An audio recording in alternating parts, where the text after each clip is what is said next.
Well, hello, I'm Janet Morana, Executive Director of Priest for Life. Welcome to Just Ask Janet. Well, very often when moms are expecting a baby and the couple is so excited, but during the course of the pregnancy, there's a lot of tests these doctors like to perform, as you know, blood work and ultrasounds and all kinds of tests. And sometimes, very often, it's around the second trimester they might get a diagnosis that there's something wrong with your baby. In today's program, we're going to talk about one of those cases. It's called trisomy 18. And unfortunately, many medical doctors out there, when they get this diagnosis, they counsel the mom to terminate, which means have an abortion. And we know by experience, both with the women we've spoken to who have not taken the doctor's advice and have given birth to these children, and also I know from the Silent No More Awareness campaign, women who did get such pressure from the medical community, they agreed to the termination, aka abortion, and they said that the trauma they went through from that abortion and the guilt that somehow now they felt part of the destruction of that baby's life was unbearable. And of course, they eventually sought healing from that and now speak publicly. Don't do this. It's not the answer. Well, joining me on today's program is a wonderful woman. Her name is Elizabeth Leon.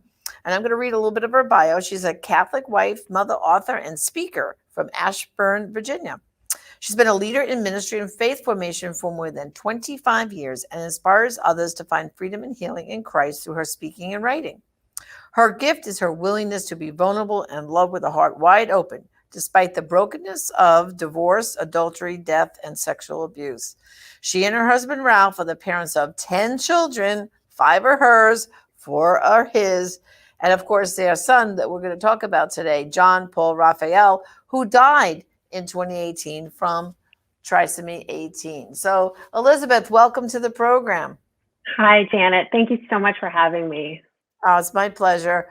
And I'm going to tell our viewers that partway through the program, we're going to show a little clip of the birth and the short life of your son, John Paul Raphael, so they can see how wonderful and nurturing that special time was. But let's go back for a moment to the pregnancy and tell us when in the course of the pregnancy did you find out about John Paul's diagnosis?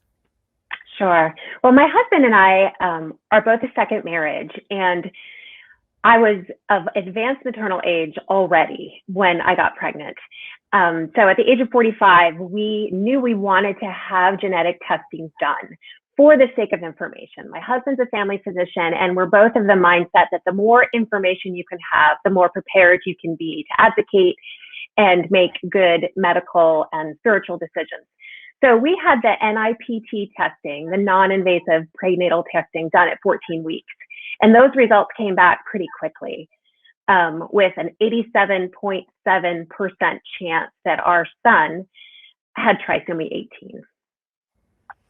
And explain to our people here, trisomy 18, exactly what does this mean? Sure. So trisomy 18 is one of a spectrum of genetic conditions where every cell in the child's body, just through a fluke mutation, ends up having 3 copies, hence the trisomy of the 18th chromosome. There are 3 more common trisomies. Trisomy 21 is known as Down syndrome. Trisomy 13 is also one that we hear about somewhat. And then trisomy 18 is sometimes called Edwards syndrome. And trisomy 18 and trisomy 13 are called by the medical community incompatible with life because these babies almost universally either die in the womb or die shortly after birth. We as a pro-life community, I take issue with the term incompatible with life because at the time that we were given the diagnosis, our son, John Paul Raphael, was already alive in my womb. So we've called it a life-limiting diagnosis. That's right. And of course, when you said they lived just a few days, there's also a little bit of broader spectrum as to how long these babies can live. I don't know if you're familiar with Senator Rick Santorum and his wife, Karen, and their daughter, who has Bella, who was born with trisomy 18. I mean, I believe she just celebrated her, I lose track now, I think it's 11th or 12th birthday in May. Yes. And so Bella is like, I think almost like a record breaker with trisomy 18. I don't think I've heard of a baby with trisomy 18 living quite that long. Yes. And when you listen to the Centurions talk about Bella, it's nothing but it's not a burden to the family. I know she requires a lot of extra care, obviously. But I mean, you could just Google her, Bella Centurion, and you'll see pictures of her. She looks cute as a button, and she's an integral part of her family. So I always say, like, I hate that phrase too, incompatible with life. That's like, ugh. But when you listen to even the Centurions, this child has brought nothing but joy to their family. But let's go back, to your experience now. So now you get the diagnosis. So like you said, 87% chance that this is a correct diagnosis. So how did you deal with it from that point forward in the rest of the pregnancy? Sure. Well, there was a huge amount of grief, a large grieving process that my husband and I went through. And our doctor, well, the specialist where we had the testing done, they did immediately offer termination. I will say very gently. And we said, no, not only do we not want it, we want it never to be mentioned again. Please make a note on our file so that conversation is not one you need to return to. And we were fortunate to have my obstetrician who had delivered my other children. It was the only pro-life Catholic family practice for pregnancy in Northern Virginia. So we knew that our doctor would be on board throughout the pregnancy to support our decision. And at that point, one of the things they proposed was to have an amniocentesis done to confirm the diagnosis, which we declined for two main reasons. One, having the amnio inherently places a risk to the child in the womb. So we did not need to have any extra risk to John Paul just to have the certainty of what his diagnosis was, because we were going to love and welcome his life, no matter how long or short it was. So it didn't change our decision. But more, an amnio would not answer the question I most wanted to know, which is not just did he have this condition, but how are we going to get through this? How are we going to survive loving and losing a baby that we desperately wanted? Yeah. Well, I guess fortunate, unfortunate, because of my work here at Priests for Life, I have had a lot of experience with other couples who've gone down this road. And recently there was another couple, it was a little bit over a year ago. And actually at one time he had worked for Priests for Life. He and his wife now live in Texas. And it was their whole, was just like you, where they were saying we could do more tests. They said, no, we're not going to have an amniocentesis because whatever it is, it is. But it's funny, they still did a lot more evaluation of their baby to say, well, his kidneys aren't functioning, or this isn't happening. And so when he's born, they were painting like this whole long laundry list of all these things are probably what's going to happen, which is why he won't live too long. Did they begin to give you those kind of like markers as to what was going on? Yes, absolutely. We actually had extensive ultrasounds. We had fetal echoes of the heart. We actually saw a world-renowned fetal cardiologist at Children's Hospital in DC, really from the point of view that we needed to know everything else that was going on with our son to be able to give him the best possible chance of living. Trisomy 18, we couldn't fix. We could not change the outcome of what that would be. But if he had one common side effect is called a tracheoesophageal fistula, where there's a break in the trachea, you can fix that. Or if there was a heart defect, you can fix that. So if John Paul had turned out to be one of those really lucky children like Bella Santorum, whose life extended past a certain period of time, there could have been medical conditions that we would have done medical intervention for, but those would be different than simply trisomy 18, because you can't change the cells or the DNA in his body. The condition that he ultimately would die from was not fixable. Right. And so what, I mean, were there certain, in other words, getting ready for his birth, were they going Mm. to have certain specialists standing by, or, and were you guided into like, okay, we're going to let the pregnancy go till this point and then maybe then do the C, like what was, how did all that Sure. come together, you know? Sure. Well, with trisomy 18, it's really a balancing act because with any baby, you want to keep them in their safe environment as long as possible. So by 30 weeks, I was having weekly ultrasound and doing growth scans. And as long as he was growing in my womb, we knew he was still doing well. At the point that he stopped growing, we knew then we would have to intervene. And we were blessed that he continued to grow until 35 weeks. And at that point, we got the news that he had not gained any weight within the last week or 2 weeks.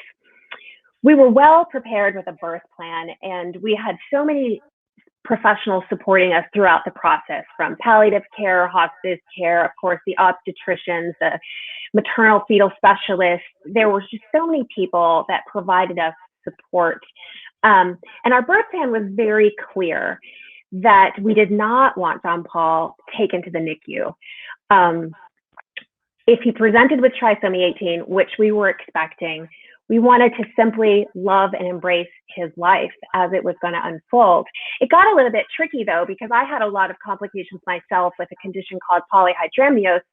And ultimately, we ended up with a cesarean section, a very dramatic emergency cesarean. But one of the questions we had was, we did not want him put on a ventilator because, as I said before, that wasn't going to solve the problem of his trisomy 18. But if I had been knocked out completely with anesthesia, did we want to put him on a ventilator until I woke up from the anesthesia so at least I could meet him? So it got very complicated at the end, trying to balance dignity and quality of life for John Paul with all the variables that we had no way to predict could be present. Wow. So in the end, you did a beautiful video, which in a few minutes we'll share a few minutes of that. Mm-hmm. But I saw you were awake during the birth, so I'm guessing you must have had some sort of. You didn't get general anesthesia; you must have had like a spinal or something like that Mm-hmm. to do the C-section, correct? Mm-hmm. So Correct. that was the final decision. Mom wanted to Mm-hmm. stay awake. I mean, and this whole question to put him on a ventilator or not. I mean. I guess that must have been a difficult decision too, because what would the ventilator have done really at that point? Correct.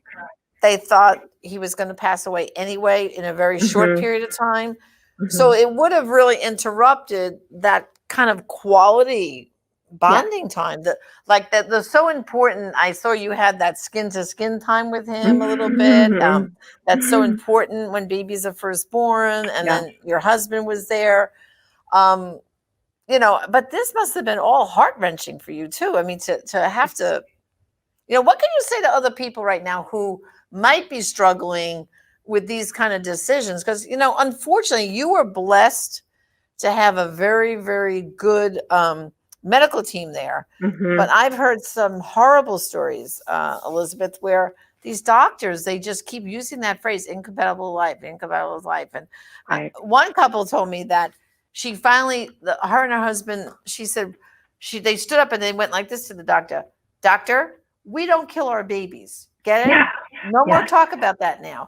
Yeah. Very clear. And so, you really were, I guess, blessed in a way Mm-hmm. to have such a supportive team all around you, right?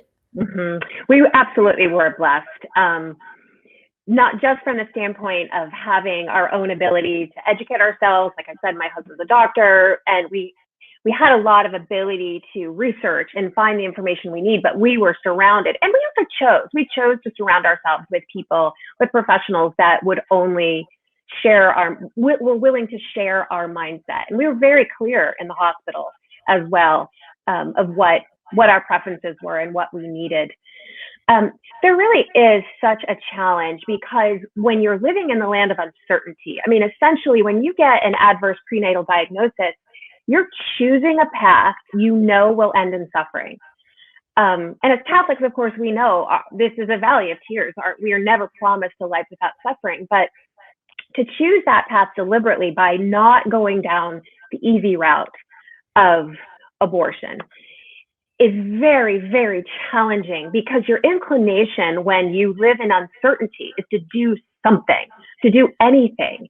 And I'm convinced with great compassion that that's how women end up making the painful and tragic decision to end their baby's life, because without support, sitting in that place of uncertainty and suffering is nearly unbearable.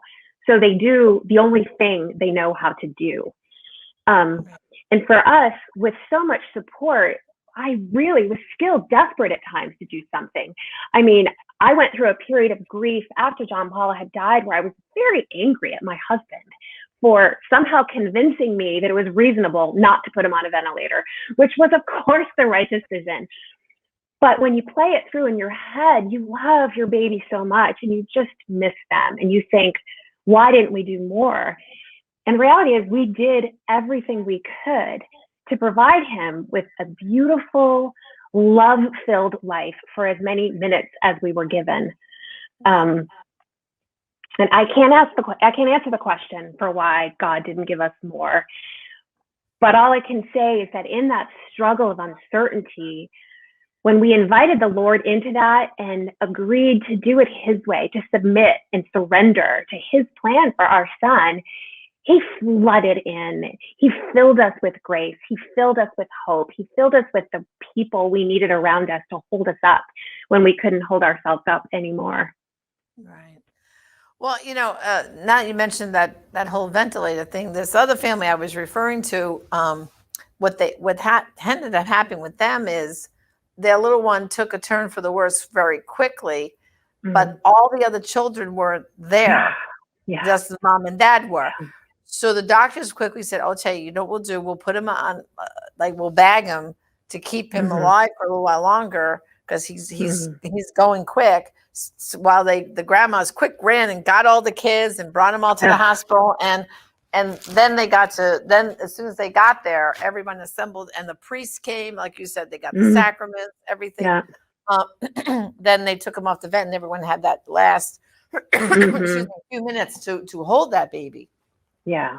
And that makes so much sense, because then the intervention is to improve the whole family's quality of life and the family's experience of loving and losing this beautiful child. I can understand why they would make that decision. Well, I know your family did a great video. It's up on YouTube. So we took a little clip of that. Let's take a look of John Paul Raphael right now. This is John Paul Raphael. You made it. Thank you all. Thank you all for being so supportive and helpful. It's been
We're in any of those drawers.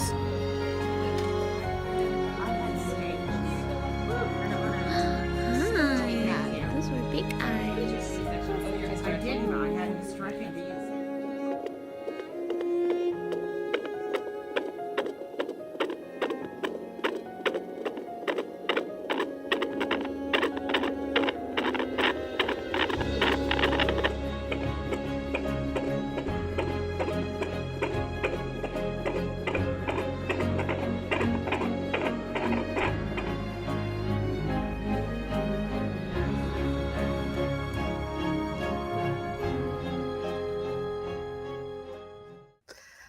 Wow.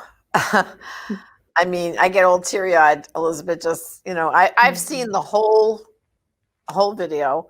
For the brothers and sisters, if you want, it is on YouTube. I think if you Google John Paul Raphael, it'll come up. Mhm. Um, I found very interesting, Elizabeth, that you calculated exactly how many minutes your son lived. Tell us about Mhm. that. 1,690 minutes. Yes, Um, yes. He tell lived us 28. how you came about that and the significance of counting those every precious moment, so to speak. So tell us about Every that. precious moment. You are absolutely right. Every precious moment. Um, he died after 28 hours and 10 minutes. And I can remember there was this point in the hospital after he had died. I think he was still with us. He stayed with us for another 22 hours in the hospital room after he had passed. And it was my first grappling with God of what meaning or purpose could this possibly be. And I remember looking up, like, is there a special meaningful Bible verse that's 28:10? Or I thought maybe there'll be a special number. So we did all the math and we added up the minutes to 1,690. And I tried to just dig and find some kind of significance to that number that would be God's message to me, right? That, Elizabeth, this is why he only had this many minutes. And there was no magic number other than that number itself has become very precious to us. And we're so, so grateful. I mean, it's never enough. People that lose their children in their 30s or their 40s or their 50s, you can never say you've had enough time with your child. You always desperately want more. And we cling to that number. 1,690 minutes of total joy was such a gift and a blessing. And I did see that your other children were there. Tell us about Mm-hmm. their whole reaction. Did they all get to hold John Paul? And just give us the little family dynamic there. Sure, absolutely. Well, we laughed and laughed before we got pregnant because for years, our kids lived in fear that we would have another baby. And so when I actually was pregnant, they really had a very mixed reaction. We had one child say, I hate this baby already. We had a couple that would have nothing to do with it. We had two or three that were just shared all of our joy and excitement. But what we found was such a miracle. When John Paul was here, all eight of the nine of them were able to be present and hold and love him. Our one daughter was snowed in Virginia Beach, of all places, and could not get up 95. John Paul was born in the middle of a deep freeze and a blizzard on the eastern seaboard. But they were transformed. I mean, there's this moment in the video where Ralph unwraps John Paul's blankets, and you just hear this chorus of little voices go, oh, and you just hear them falling in love with him. One daughter in particular, she was going through a very challenging season with her own mental health at the time. And one of the biggest challenges of our pregnancy was the fear of losing John Paul at any moment. He could have died in my womb. We were also really struggling to keep that daughter alive. So we had this deep fear that we had two children that were very much at risk during that season. And she fell in love with her little brother and held him and loved on him and took videos of him. And I truly believe that his intercession for her in heaven is what has turned her life around. Wow, beautiful. And of course, Elizabeth, you have written a book. In a few minutes that are left, tell us about the book and when it's coming out and how people can obtain a copy. Yes, thank you. Well, this is really an obedience to the Lord. After John Paul died, we had a beautiful mass of Christian burial for him a few days later. And I felt this call on my heart that I wanted to speak at the mass because so few people had an opportunity to meet him.